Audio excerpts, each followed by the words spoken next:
What's going on, everyone? Alex is out of town this week, so I thought I would just bring you guys a little snippet of a conversation we had this past week about the Coastal Tower Classic tournament in Taunton, Massachusetts. Hope you guys enjoy. So the Coastal Tower Classic, it was like my tournament, man. I love everything that happened. So Enchantress took it down. Rich Shea took it down. Yep. Second, he won LobsterCon last year with. He did. Terrageddon came in second place, which is fine. But then in 3 and 4, we have HFEB. Then also 3 to 4, we have Grow. It's like my three favorite. It's decks. like your pick of the weekend, whatever you wanted, man.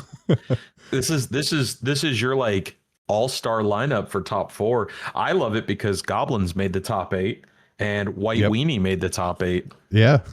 Yeah, you know, it's funny because maybe people know this by now, but I'm a bit of a White Weenie fan, man. Call me a middle school gamer, but I enjoy some White Weenie, man. Just some like that's what she down said. to the ground.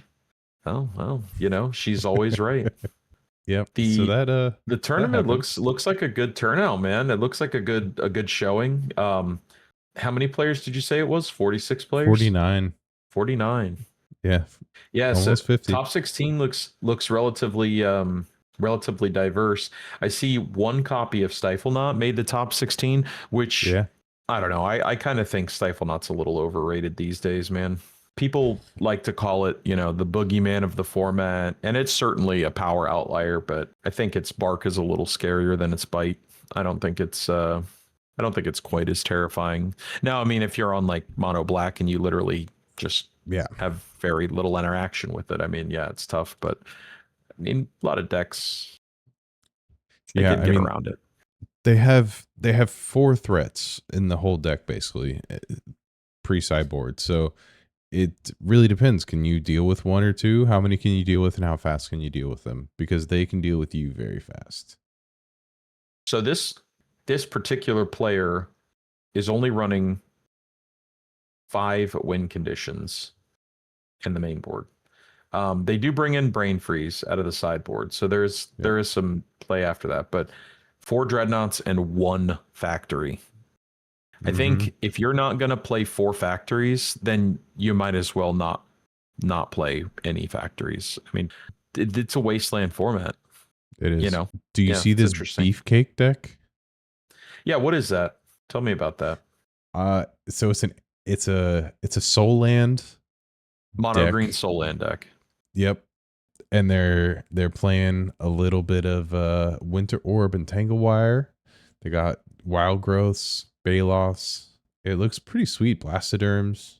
This deck is sick. This deck is not very cool. Sweet. This deck is fucking incredible. Are you kidding me? Yeah. What is Mungo Worm? Oh, dude, it's the Mungo Worm. It's the Mungo Worm. It literally has a Winter Orb strapped to its back. Yeah, but it's asymmetrical. It's only it's asymmetrical. Well, I guess that's true. Okay, so it's got. But you're playing Winter Orb already, so you're trying to. Wire.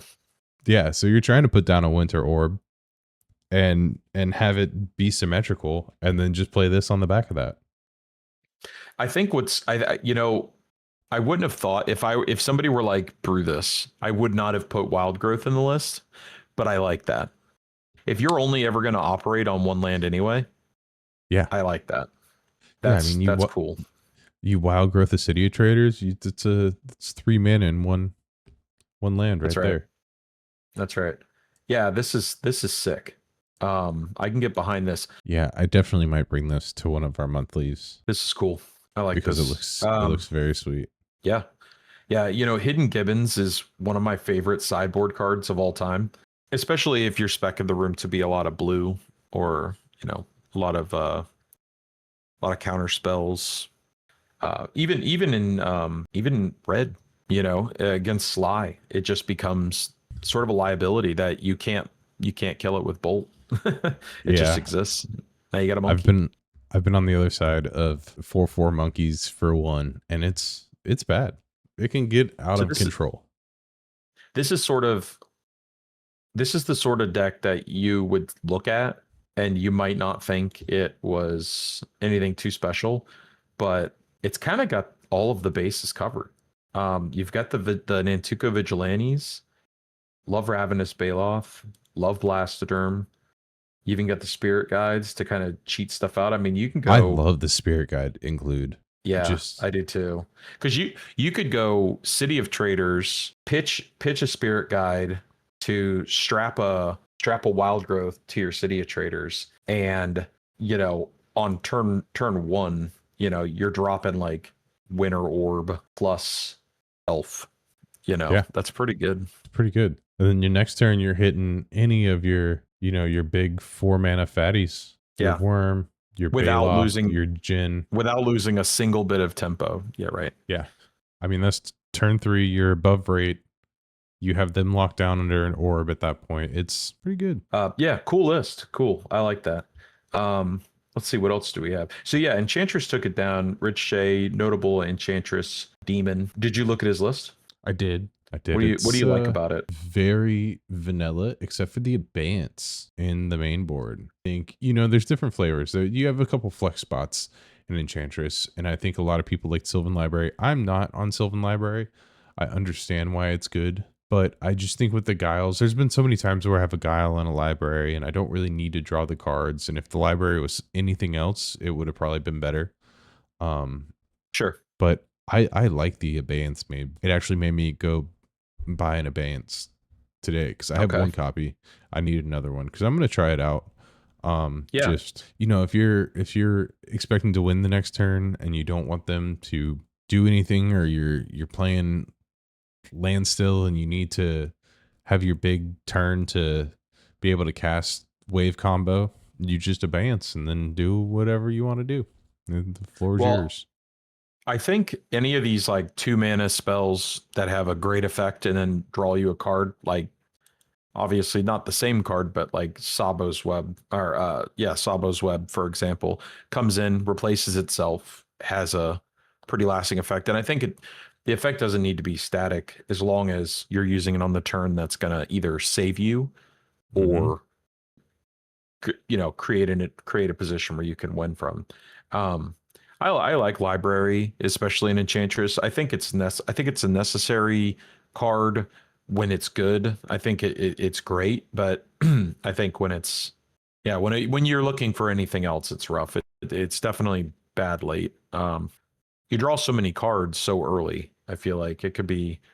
You could see this on turn 4 and not be mad about it, right? And get 3 extra looks, or 2 extra looks, I guess. Yeah, it looks good. I mean, the list looks good.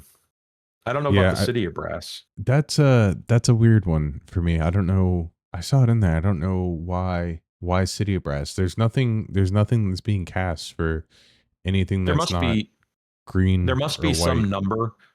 There's got to be a number of being able to hit both white and green on turns 1 and 2, and this must fix that in some capacity that I don't understand just by looking at this. There must be some math to it. I'm fairly certain that if it's there, I trust him. Trying to figure it out, but I'm not that guy. Pal. I think another cool deck in here was the Shallow Ghoul deck. Yeah. It is I just like Sutured Ghoul. Yeah, it's just a card. It's great. It's a cool card. Yeah. And this is not the Hermit combo.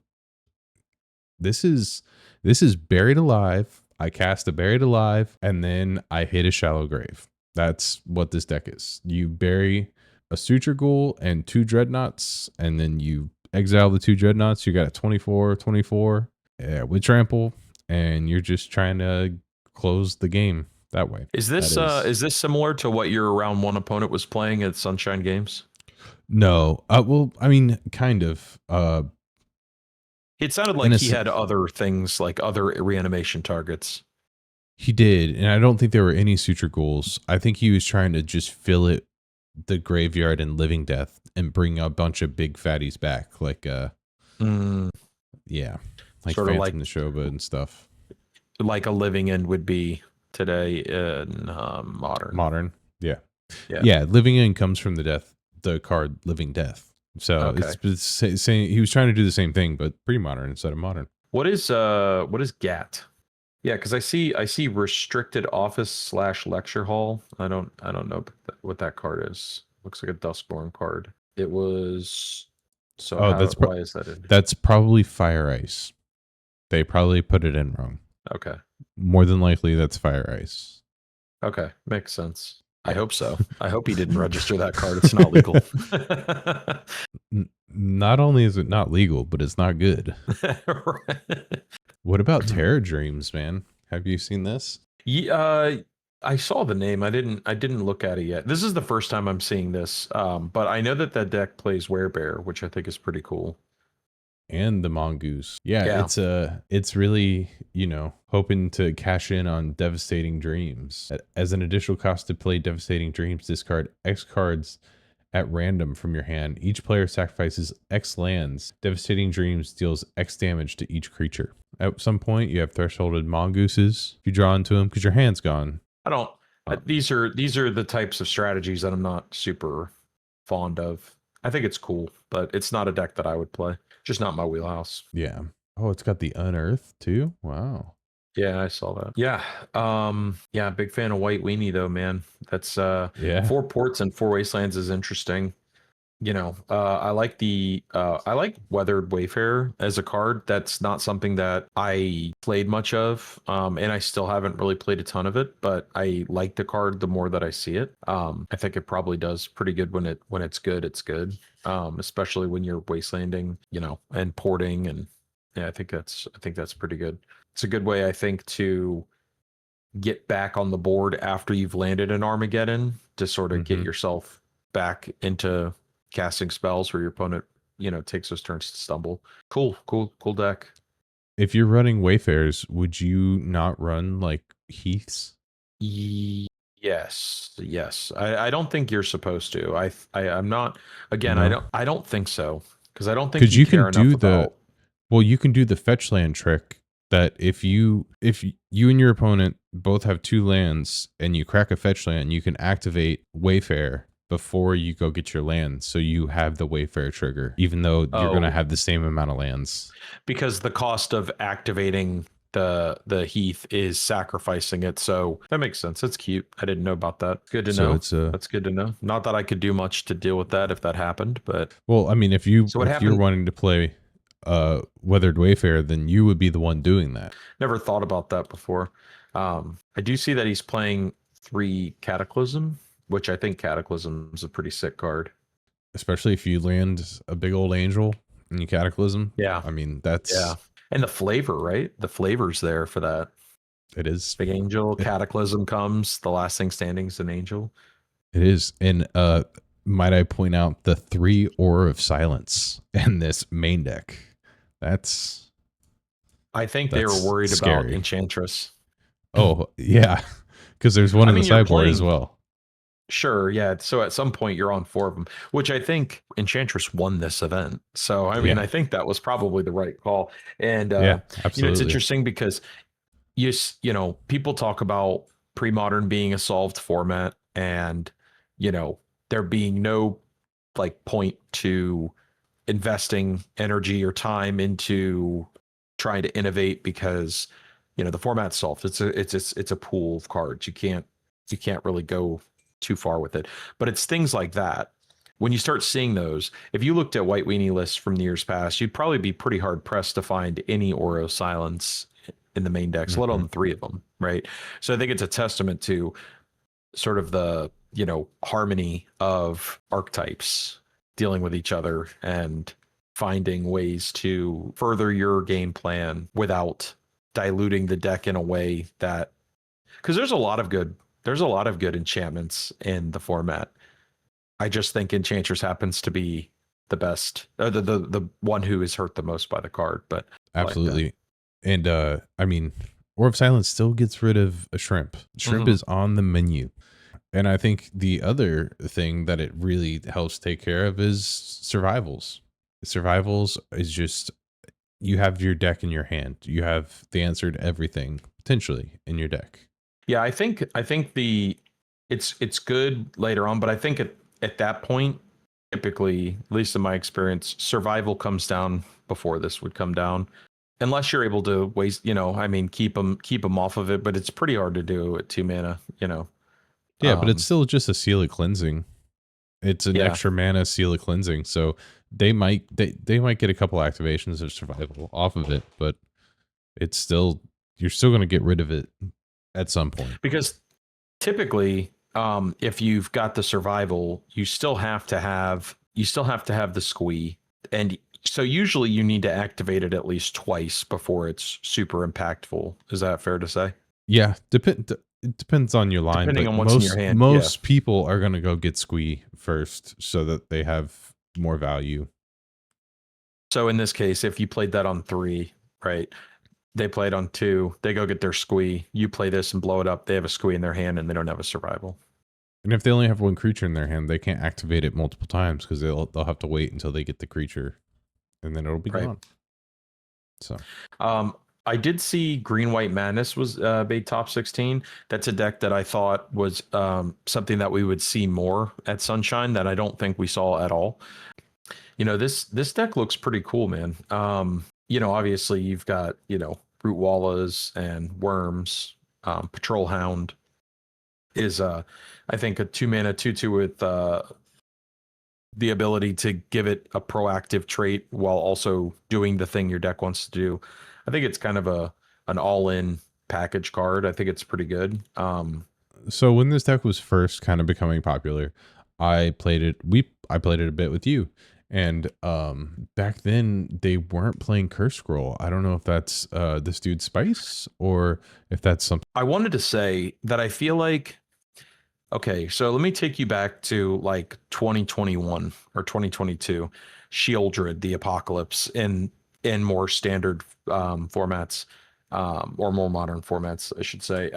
That card we called jokingly the Great Band-Aid of the format because it just kind of fixed everything, right? If you wanted to play a black X pile, you just had to put Shieldred in there because it just was so good. And I think Curse Scroll can also be in the same vein where it's sort of a band-aid card in that where you just put it in a list. It's sort of just a proactive thing that you can be doing. You don't have to sweet your mana around it. It just kind of slots in. You could play it on turn 1. You've always got something to do with it. If they waste a disenchant on it, that's a library that didn't get hit, or that's, or whatever it is. I think Curse Scroll's price has gone up because I think we're going to see more play. I think more people are brewing with it. I think more people are just auto including it in their decks. The price has gone up since last month. A I know. substantial amount. It was $50 last month. It's $110 now. $110 for Curse Scroll. Okay, so I'll say this. I see that. I see that too. And I think that is Card Kingdom's price. So I wonder what you can get it for on TCG Player. Like if you're just like me or you and you're like, I don't care, give me a thrashed one. I don't need a Card Kingdom all-in-one package price like this Curse Scroll. So you can get one in Heavily Played for $70. You can get a playset of them for $70 each, which is still really high. In January, the card was averaging $38. Yeah. Yeah. So I think in 2 months, we've seen the card nearly triple. I hope we're seeing the spike of these prices, but I don't believe that we are going to be seeing the spike of the prices. I think the prices will still rise with the popularity of the format. You think they're not? You don't think they're done rising? Not yet. Yeah. How much do you think somebody's willing to pay for a Curse Scroll? Like, when do you just say, all right, I'm tapped out, I'm not spending X? Like, what is that number? I think it depends. If it becomes what you were just talking about it becoming, just being slotted into like every deck, I think people will pay for it. I think people like this format. I think a lot of older people like this format with jobs where they can afford these cards, like not like teenagers. It's a premium hobby. It, If you're, I agree, not to cut you off, but if you're playing an unsanctioned format that's built around old cards, you're not afraid to spend a few shillings on on a card that you want, and they didn't reprint it. So it's not like you can just go, I guess I'll just play the Secret Lair version. It's $28. It's got SpongeBob on it. Yeah. So I what's don't the mind. gold border price? They're like $6 to $10. Yeah. So Those will run out. I they don't will. think these. I don't know the print numbers for Gold Border World Championship decks, but I don't know the availability in the market. I don't think that the price will ever go up to the level that we're seeing it on the Tempest version, but at some point they run out, right? At some point, there's only 2 pages, like of the Kai Bude one, there's only 2 pages worth of them. And some of them are 30, $40. You know, there's, I'm going to say about maybe 20 of these that are between 10, 15 and $20. Let's say there's 20 of them. That's not a lot of them. It's not. That's 5 people getting their play sets.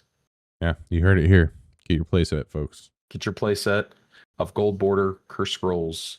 Yeah. It seems like any gold border card is just a good buy. I mean, the abeyances I bought were gold borders because abeyance, they're $26 for an abeyance. Gold bordered was $6. Yeah, I can. Well, you can get them for $6, but yeah, you're right, $6. Yeah, I think and it just kind of like harkens back to what we've always said about proxies and unofficial printings of cards. Here's the thing: if you're interested in playing this format and you're worried about the price, the buy-in price, you shouldn't be, because you don't have to buy these cards.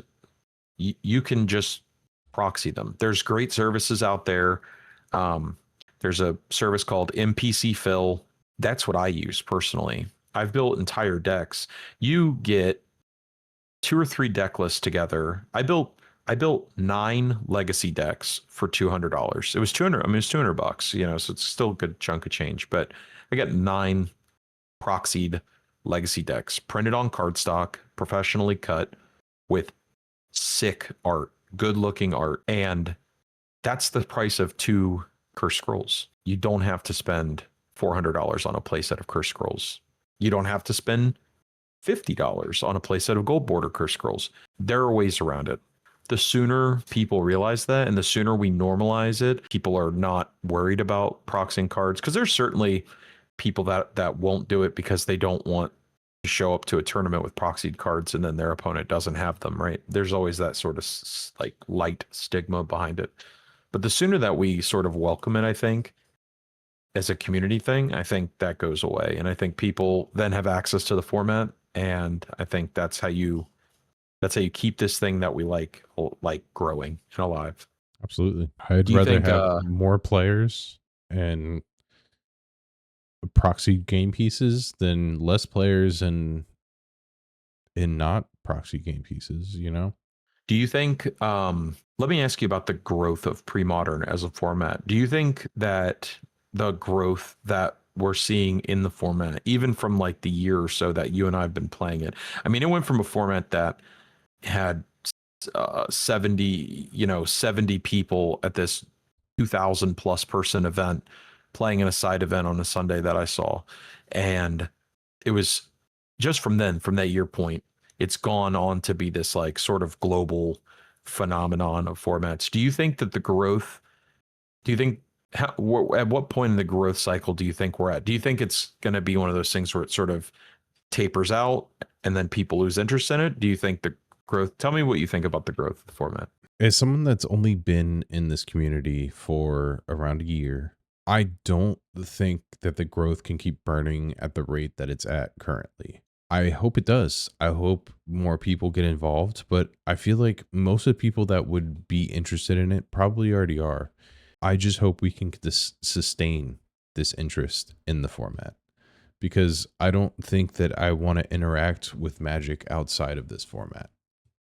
If Premodern went away tomorrow, would you go back to Modern? Would you go back to Legacy? Where do you think you would go in that direction? I probably would go back to Modern. Just I don't know. I don't know if I really have any interest in Modern. Legacy is iffy, but I mean, if if Premodern went away, I think the way I'd interact with the game is probably Pauper. Okay. Yeah.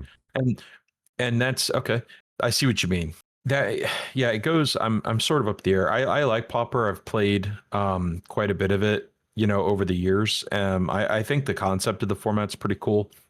I don't know. I think for me, if Premodern lost the popularity sort of cycle that it's on, and we stopped seeing these larger tournaments coming up, and we stopped seeing the support on Magic Online for it, and it sort of became like a flash in the pan thing. I think I would still be interested in it, and I think I'd be one of those people that's still showing up to jam games with you, Absolutely. just on the weekend because we like the format. I don't Yeah. know. And I hope more people I hope more people think about it that way too. Like I think growth is very good for the game and the format. I don't think you can have too much of it, but I think at a certain point it hits its natural ceiling of interest. Like you said, if someone's not into it, the bulk of people who are going to be interested in it are sort of either have already discovered it or are just now discovering it. I think we're sort of in the high point, and I don't I mean I wonder how much higher it's going to go in terms of popularity. Yeah, I do as well. I've been thinking about that, but it doesn't really matter to me. Yeah. I like going to Tampa and having 30 guys to play with, but if that's not what it is, I'll still interact with this game probably for a very long time. And the wonderful So thing about pre-modern is if you need to take a break, you can step away, you can come back and sure, there might be some new meta decks and the meta might have shifted, but it's going to be pretty much all the same. All your cards will still function. You don't have to worry that everything's rotated or it's been power crept out of the format because the format is what it is. And I think that's a better thing than complaining about the format being solved because it's a limited card pool. Because a limited card pool, all you got to do is just like we saw with the Tide ban, you ban one card or you unban a card and it changes the whole meta. I mean, one card can change everything. So there's always ways to keep it interesting and keep it fresh. yeah, and I think Martin Berlin's doing a great job just keeping the ban list trim. And every ban is very, I think, very well thought through. I don't think there's anything banned for the sake of being banned. I think there's a purpose behind every card on the list.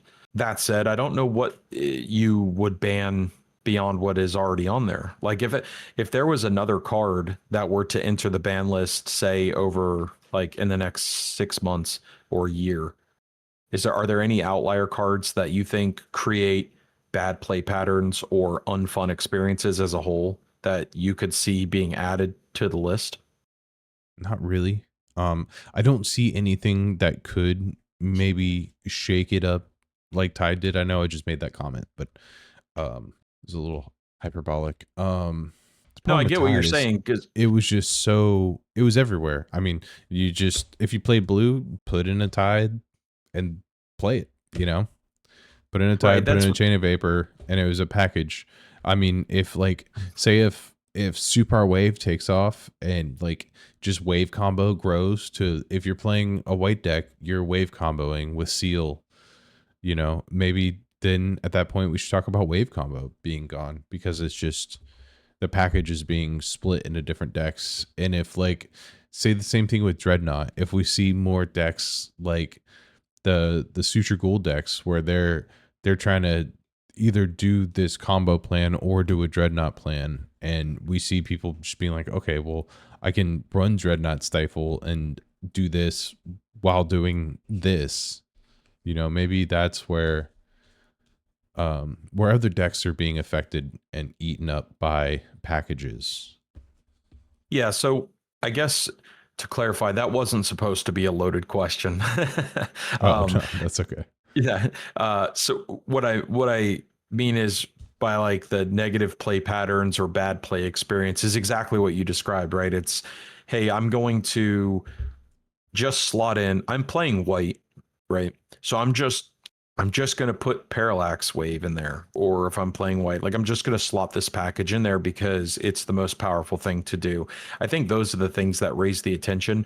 I don't think, for example, we're ever going to see Swords to Plowshares get banned. And for the reason being, oh, it's just the best removal and it got a little boring, frankly. So we're going to ban it and see what happens. You guys will find more creative ways to deal with creature decks. I don't think that's ever going to happen, but I certainly can see, like you mentioned, you know, them saying, hey, we're going to, you know, we're going to take action on this specific card because it's sort of becoming the next Tide thing, the next thing that just creates this like negative play experience that, while it's probably not the biggest deal in the world, we want to keep things fresh and we don't want you to feel like you can't play your lands based deck because they're all just going to get, you know, parallaxed away. I can't think of any cards on the ban list that would be unbannable.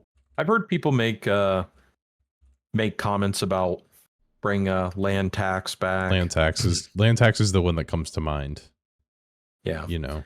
And you have to constantly go back to the list and go, are we in a place right now with the way things are that says, hey, I think land tax got banned, what, not 8 years ago or something like that? Like, it's been banned for a while. No, it's only been banned for like 2 years or so. Oh, has it? Yeah, I don't know. Don't quote me on that. But I think it's a pretty new ban. Like, yeah, I would have to. I would need to double check it, but I was under the impression that land tax was banned in 23, July 15th. Oh, okay. Okay. So I guess what I'm seeing the article is that it's on a watch list. Okay. Oh, it unbanned in 2018. Okay. So it was banned, and they're like, "You guys, we can trust you with this land tax." Yeah. And they said, actually, you can't be trusted." Yes. Okay. Back. So it was unbanned in 2018. Okay. Interesting. Yeah. See, that's something I didn't know. And, you know, to clarify there, I'm not a historian on the format. You know, I've only been involved in it for a year or so, but yeah, I mean, like looking at anti cards are never coming out. You know, you're looking at like anti cards are not going anywhere. I don't think Channel, Mana Vaults, Necropotence, Mystical Tutor, I think these are all just like insanely powerful cards that just would reshape the format, I think. Because, you know, World Gorger Dragon, for example, infinite combo piece that just like doesn't, like, you're never casting that because it's a 7/7 and that's what you're doing this turn. You're just, you know, tapping 6 mana and playing this thing.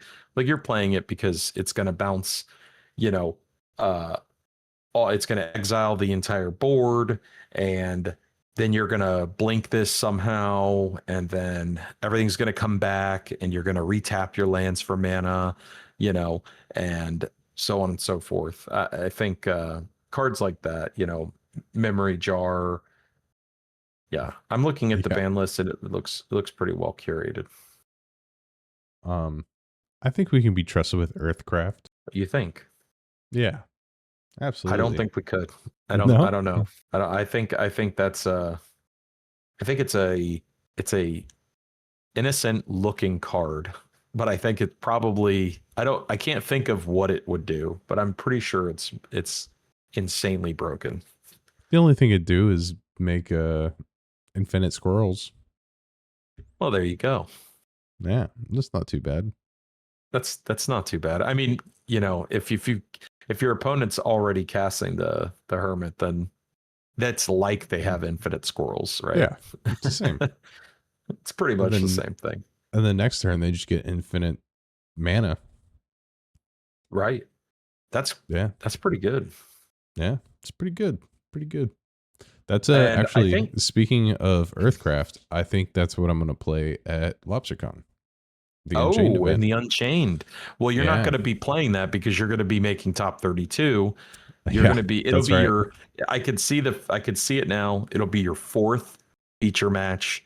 This guy, he's undefeated. He's got this sick ass altered every card. He even altered the lands, dude. Who is this guy with this insane deck? It reads like a comic book. Every card is special. We got to keep him on the camera. We've got to see. We're going to put a plaque.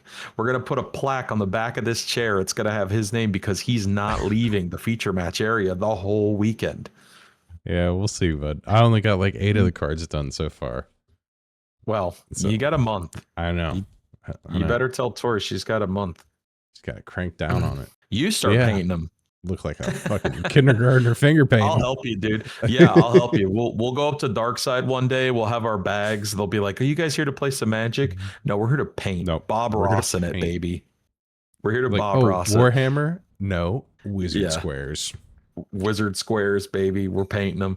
Yeah, no, but seriously, as far as the Unchained event, that sounds like so much fun, man. If I don't day 2, I'll be super, super happy to play in that event and cast a Necropotence. And I will be playing Necro Tricks. Yep. That you should. We'll have some silly decks. Enchantress with Earthcraft and Squirrel's Nest. I'm gonna take out I think I'm gonna take out Wave Combo in of itself for the Squirrel Nest and Earthcraft. Okay. Yeah. I could see that. If what you're trying to do is much bigger than exile all your creatures forever. I'm trying to make infinite squirrels. Yeah. Which it could come back to bite me in the ass because the squirrels, the first turn you play them, they all have to be tapped. Right. So if they're coming in for an alpha strike and everything's tapped, you're kind of screwed.